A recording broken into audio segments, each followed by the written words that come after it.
Mencapai 469 miliar rupiah, Timnas Indonesia sekarang bukan cuma bikin bangga, tapi juga bikin untung besar.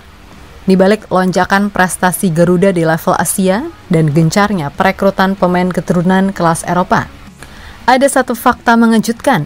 PSSI lewat PT Garuda Sepak Bola Indonesia berhasil meraup lebih dari 469 miliar rupiah dalam 1 tahun terakhir. Dan itu belum semuanya. Dalam 2 tahunan terakhir sejak 2023, total pendapatan mereka tembus 806,5 miliar rupiah. Sebuah rekor yang belum pernah terjadi sebelumnya dalam sejarah sepak bola nasional. Kok bisa? Ternyata semua ini nggak lepas dari kemajuan Timnas Indonesia itu sendiri. Mulai dari performa di lapangan yang makin solid, daya saing internasional yang meningkat, hingga kehadiran pemain naturalisasi grade A seperti Jesus, Kevin Dix, Emil Audero, dan yang terbaru Mauro Zelstra. Bahkan 2 pemain depan lagi disebut sedang disiapkan oleh PSSI. Yang artinya skuad Timnas semakin mewah. Dan yang lebih menarik, semakin mewah skuad Timnas, semakin deras arus pendapatan yang masuk. Karena buat jalan ke Piala Dunia, Timnas Indonesia bukan cuma butuh semangat, tapi juga butuh dukungan finansial besar-besaran. Nah, gimana caranya Timnas Indonesia bisa terus menghasilkan duit sambil tetap naik kelas? Apa aja efek dominonya buat sepak bola nasional? Dan siapa yang siap jadi aparel resmi Timnas Indonesia berikutnya menggantikan Erspo? Yuk simak pembahasannya lengkap sampai akhir video ini.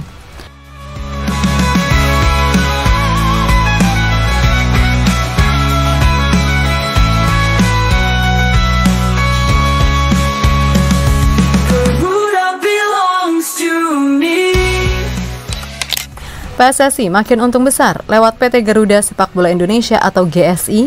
Federasi berhasil mencetak rekor pemasukan baru, 469 miliar rupiah hanya dalam setahun terakhir. Angka ini bahkan melampaui target awal mereka sebesar 300 miliar rupiah, alias naik 134% dari proyeksi. Dan kalau kita tarik lebih jauh ke belakang, dalam 2 tahun terakhir saja, sejak GSI diaktifkan kembali pada 2023, total pemasukan mereka sudah tembus ke angka 806,5 miliar rupiah. Sebuah prestasi luar biasa yang belum pernah terjadi sebelumnya dalam sejarah sepak bola Indonesia. Tapi uang sebanyak itu dipakai buat apa? Jawabannya jelas, untuk menopang semua kebutuhan operasional PSSI dan Timnas Indonesia. Mulai dari Timnas Senior Putra dan Putri, Timnas kelompok umur dari U16 sampai U23, bahkan Timnas e-sport yang sedang naik daun. Belum lagi untuk kebutuhan pelatnas, pengembangan infrastruktur, hingga membayar lunas utang-utang lama dari era kepengurusan sebelumnya. Bahkan PSSI sudah melunasi hutang-hutang kepengurusan sebelumnya. PSSI juga mendaftarkan 19 hak kekayaan intelektual atau HAKI, yang artinya kini sepak bola Indonesia punya aset legal, jangka panjang, yang bisa jadi nilai ekonomi berkelanjutan. Dan yang paling penting, semua ini bukan hasil bantuan 1-2 sponsor, tapi bukti bahwa sepak bola Indonesia hari ini sudah punya fondasi bisnis yang kuat. Bisnis yang dibangun dari prestasi, dan prestasi yang dimodali oleh kepercayaan publik.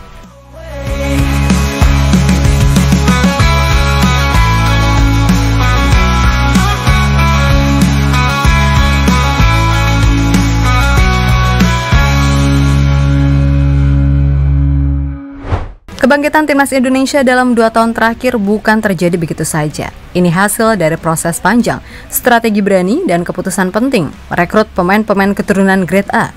Dulu kita cuma jadi penggembira di level Asia. Tapi sekarang, kita sudah berdiri sejajar dengan negara-negara elit Asia. Tembus putaran keempat kualifikasi Piala Dunia 2026, itu bukan pencapaian kecil, itu bukti bahwa Garuda sedang bangkit. Dan salah satu faktor pendorongnya adalah kehadiran para pemain keturunan yang kualitasnya kelas Eropa. Jesus, Olermani, Kevin Dix, hingga Emil Audero. Mereka bukan cuma bawa nama, tapi juga bawa mentalitas dan standar permainan baru ke tubuh timnas. Mereka biasa menghadapi pemain top dunia. Mereka terlatih di sistem terbaik, dan sekarang mereka berdiri tegak, pakai lambang Garuda di dada.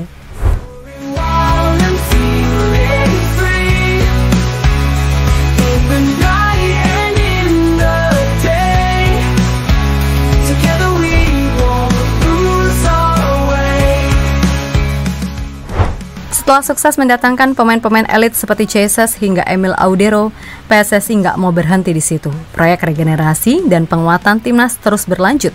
Dan sekarang giliran lini depan yang jadi fokus utama. Kenapa? Karena saat ini Indonesia praktis hanya punya satu striker murni, Ole Rummenigge.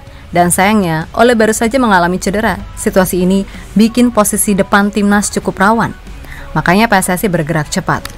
Lewat keterangan langsung dari Ketua Umum PSSI Erick Thohir, ada 3 pemain yang sedang disiapkan untuk dinaturalisasi. Yang pertama, sudah resmi dibuka ke publik, Mauro Zylstra. Winger eksplosif ini berkasnya sudah ditandatangani Presiden Prabowo dan kini masuk ke tahap pembahasan DPR. Yang kedua dan ketiga masih dirahasiakan, tapi rumor yang beredar kuat mengarah ke 2 nama muda yang juga potensial. Pertama ada Emiliano Jonathans, winger kidal yang disebut-sebut sebagai Arjen Robben dari VTC. Punya darah Indonesia dari neneknya yang berasal dari Depok. Pernah cetak 11 gol dan 4 assist di musim 2024-2025 di Liga Belanda. Sekarang bermain untuk FC Utrecht di Eredivisie. Kedua, Laurin Ulrich, playmaker muda jebolan Akademi Stuttgart. Punya darah Indonesia dari kakeknya yang lahir di Surabaya. Pernah main di timnas Jerman U16 hingga U19. Saat ini sedang dipinjamkan ke FC Magdeburg di Bundesliga 2. Kalau keduanya resmi jadi WNI, bisa dibayangkan betapa mewahnya lini serang timnas Indonesia. Bukan cuma menambah kedalaman skuad, tapi juga membawa warna baru dan ancaman nyata buat pertahanan lawan.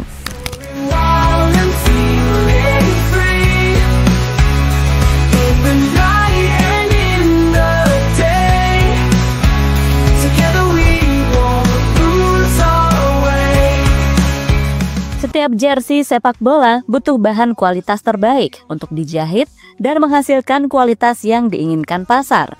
Begitupun dengan skuad Garuda, tim asuhan Patrick Kluivert masih butuh ditambal di beberapa posisi. Di lini depan, Coach Patrick masih minim pilihan, belum ada persaingan yang tercipta. Hanya Ole Rummenigge yang jadi satu-satunya penopang. Dan saat ini ia menepi karena insiden cedera, maka buyar semuanya. Namun di balik cederanya Ole, pelajaran berharga yang akhirnya diambil oleh PSSI adalah mencari pemain kunci serta menambah persaingan di lini depan. Nah, dalam hal ini, wajar jika publik tanah air sangat menanti-nanti. Wajar saja, PSSI menyebut sedang memproses 2 penyerang sekaligus selain Mauro Zylstra.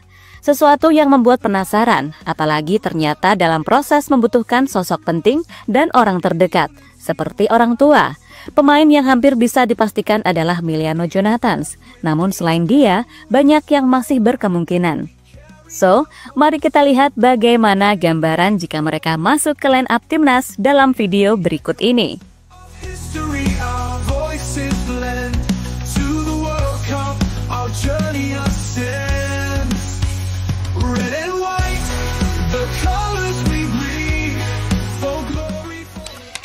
Setiap cita-cita besar membutuhkan pengorbanan, dan dalam hal ini, sepak bola Indonesia sedang mencoba merajut mimpi paling besar dalam sejarahnya. Mimpi untuk hadir sebagai peserta Piala Dunia. Dan hanya 2 langkah lagi, tepatnya 2 laga berat menghadapi Irak dan Arab Saudi di ronde keempat. Jika semuanya berjalan seperti skenario paling indah yang ditulis para pendukung Garuda, maka sejarah akan berubah.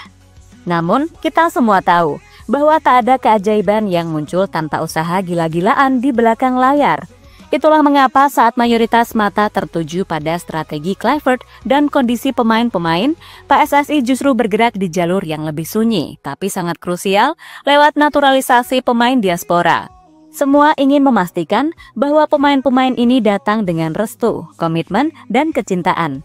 Tak hanya dari dirinya sendiri, tapi juga dari keluarga yang membentuk karakter mereka sejak kecil. Dan hari ini, perjalanan itu nyaris mendekati garis akhir. Mungkin banyak yang bertanya, kenapa naturalisasi butuh waktu lama, kenapa belum diumumkan siapa pemainnya? Jawabannya ternyata sederhana, namun bermakna dalam. Karena ini bukan sekedar keputusan teknis, tapi emosional.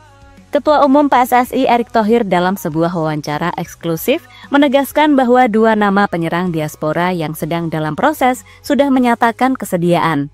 Namun ada satu tahap yang sangat penting yang belum dilewati, izin dan restu dari orang tua mereka. Sebab ketika seorang pemain memilih membela tanah air leluhurnya, maka yang dipertaruhkan bukan cuma karir tapi identitas. Dan restu orang tua bukan hanya soal formalitas, itu adalah validasi bahwa keputusan ini lahir dari hati. Bahwa ini bukan jalan pintas untuk popularitas, melainkan sebuah panggilan jiwa untuk menjadi bagian dari sejarah merah putih. Dan semua terlihat di tubuh para pemain Garuda sekarang, seperti Ole yang sangat loyal dengan fans Indonesia, atau Hubner yang bahkan punya pasangan orang Indonesia.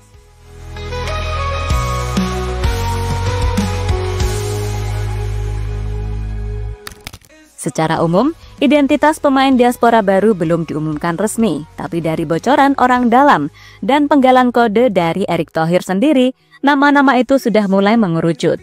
Miliano Jonathans disebut-sebut jadi yang paling dekat rampung, bahkan bisa dibilang ia bisa dipastikan menjadi salah satu dari dua nama. Sosok winger eksplosif dari FC Utrecht ini sudah beberapa kali disebut-sebut dalam radar PSSI.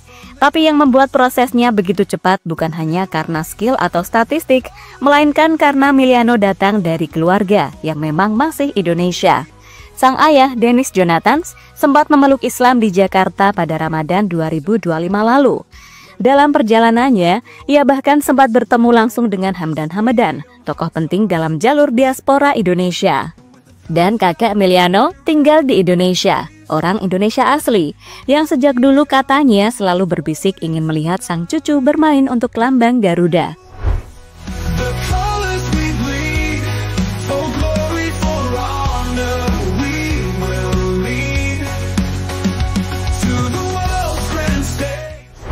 Selain Miliano, ada beberapa nama yang mulai jadi pembicaraan, seperti Laurin Ulrich, gelandang serang Stuttgart yang kini dipinjamkan ke klub baru yang bernama FC Magdeburg.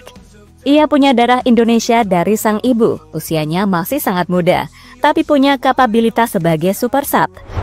Atau Adrian Wibowo, winger kiri LAFC yang punya gaya mainnya khas. Dean Zembergen, striker murni yang bermain di tim muda Belanda, bertipikal predator kotak penalti. Dan nama paling mengejutkan adalah Thijs Dallinga, striker Bolonya yang katanya sedang dijajaki PSSI lewat pendekatan khusus, memiliki darah Indonesia dari jalur nenek.